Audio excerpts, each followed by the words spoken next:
अस्सलाम वालेकुम friends, welcome back to Top Smarties. सब कुछ हो जाने के बाद अब कबीर चाहता है कि महविश उसकी ज़िंदगी में वापस आ जाए। अब वो उसके लिए सब कुछ करना चाहता है।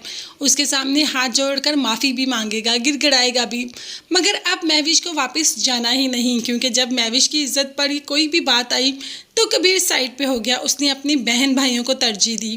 बहन भाइयों को तरजीह देना बुरी बात नहीं है, मगर हाँ, झूठ के खिलाफ खड़े हो जाना, झूठ के साथ खड़े हो जाना, ये बुरी बात है। और इस बार झूठ के खिलाफ नहीं, झूठ के साथ खड़ा हुआ था कबीर, जो कि महविश को बिल्कुल भी पसंद नहीं आया। और बहन भी तो झूठ का ही साथ दे रही है।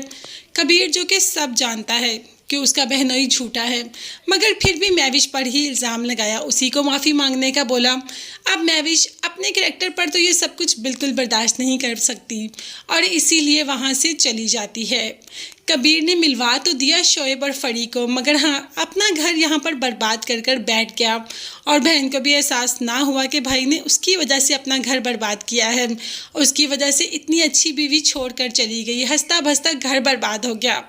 इससे अच्छा तो वानिया ही निकली, जो हर पल पल की खबर महविश को देती ही है कि तुम्हारा इस घर में क्या कोई मुकाम नहीं। शोएब दोबारा से इस घर में आकर दंदनाता फिर रहा है। फरी इस घर में है, बच्ची इस घर में है। कबीर ने सबको एक साथ मिलवा दिया। और अगर कबीर को किसी की फिक्र ना हुई तो वो सिर्फ तुम्हारी है। और तुम कबीर से इतनी मोहब्बत करती हो, क्या फ़ायदा ऐसी मोहब्बत का जो कि आपका टाइम पर साथ ही ना दे पाए। ये बात तो वैसे वानिया की 100 आने दुरुस्त है कि कबीर ने वाकई ही अपनी बीवी का साथ नहीं दिया। एहसास तो अब कबीर को इस बात का हो रहा है, मगर अपनी बहन का घर भी तो नहीं बर्बाद कर सकता था ना।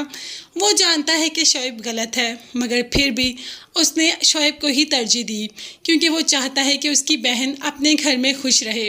यहाँ पर कबीर ने क्या कोई गलती की है? आप कमेंट्स में लाजमी बताइएगा। चैनल को भी जाते जाते लाजमी सब्सक्राइब कीजिएगा। नेक्स्ट वीडियोज़ तक के लिए अल्लाह हाफिज़।